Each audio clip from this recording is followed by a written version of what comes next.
Bon début de soirée, mesdames, messieurs. Bienvenue au TVA Nouvelles. Alors, la fameuse vidéo où l'on voit le juge Michel Giroir effectuer une transaction dans le bureau d'Yvon Lamontagne a finalement été rendue publique. Le comité d'examen du Conseil canadien de la magistrature a statué que la vidéo peut être admise en preuve. On en parle avec Marc-André Bouliane. Marc-André, qu'est-ce qu'on peut voir dans cette vidéo? Cette vidéo date du 17 septembre 2010, soit environ 2 semaines avant que Michel Giroir soit nommé juge. Donc à ce moment, il était avocat.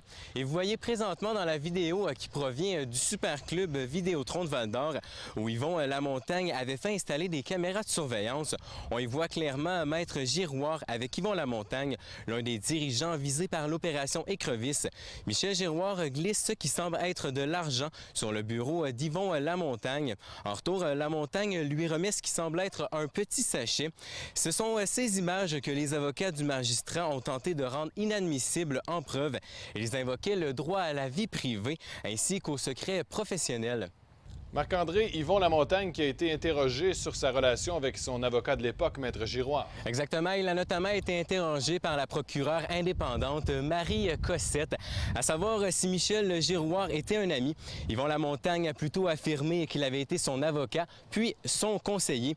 Il avait tout de même un statut particulier pour Yvon Lamontagne en tant que client privilégié. Il lui prêtait des films en nouveauté avant même que celui-ci ne se retrouve sur les tablettes. Marie Cossette a insinué que les films en question étaient plutôt un nom de code pour camoufler des transactions de cocaïne.